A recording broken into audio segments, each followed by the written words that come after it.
नमस्कार दोस्तों, आज हम आपको बताएंगे भारतीय वायुसेना की खासियत के बारे में जो हर साल 8 अक्टूबर को अपना स्थापना दिवस मनाती है। 8 अक्टूबर के इस महत्व के अलावा हम आपको वायुसेना की ताकत से भी रूबरू कराएंगे। लेकिन उससे पहले आपसे गुजारिश कि अगर आपने हमारा चैनल सब्सक्राइब नहीं किया है तो फौरन इसे सब्सक्राइब कर लें और बेल को भी बजा दें, जिससे तमाम नोटिफिकेशंस तुरंत आप तक पहुंच जाएं।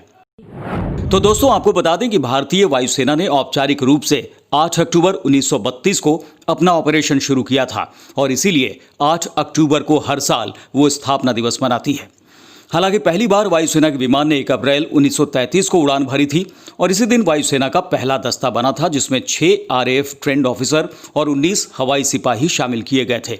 इस शुरुआत के बाद वायुसेना का पहला ऑपरेशन वजीरिस्तान में कबायलियों के खिलाफ था। दूसरा विश्व युद्ध शुरू होने तक भारतीय वायुसेना का बेड़ा बृहद आकार लेने लगा था और युद्ध के दौरान तो इसे काफी विस्तार दिया गया। तब बर्मा में इसकी भूमिका काफी महत्वपूर्ण रही। देश के आजाद होने से पहले वायुसेना को रॉयल इंडियन एयरफोर्स कहा जाता था।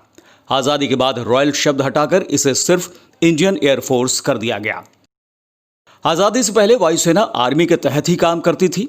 एयरफोर्स को आर्मी से अलग इंडिपेंडेंट आइडेंटिटी दिलाने का श्रेय भारतीय वायुसेना के पहले commander in chief air marshal sir Thomas W. Elmhirst को दिया जाता है।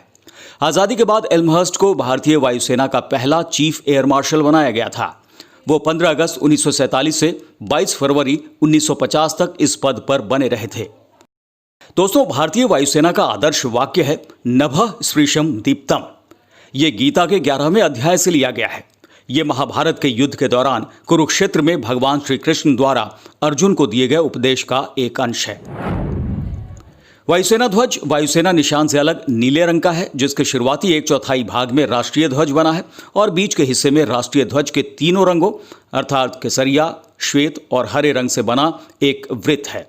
ये ध्वज 1951 में अपनाया गया। इंडियन एयरफोर्स आज दुनिया की चौथी सबसे बड़ी वायुसेना बन चुकी है, जिसके पास 1500 एयरक्राफ्ट, 60 एयरबेस, 600 कॉम्बैट एयरक्राफ्ट और 500 ट्रांसपोर्ट कैरियर और हेलीकॉप्टर हैं।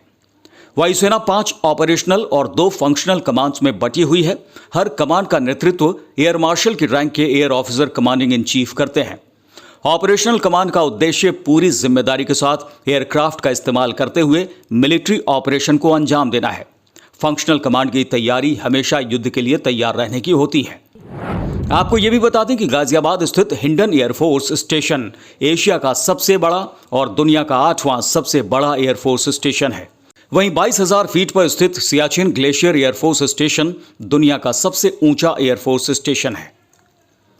भारतीय वायुसेना के बेड़े में Su-30 MKI, Jaguar, Mirage 2000, Apache और चिनूक जैसे फाइटर प्लेन्स और हेलीकॉप्टर शामिल हैं, जिनसे दुश्मन खौफ खाते हैं।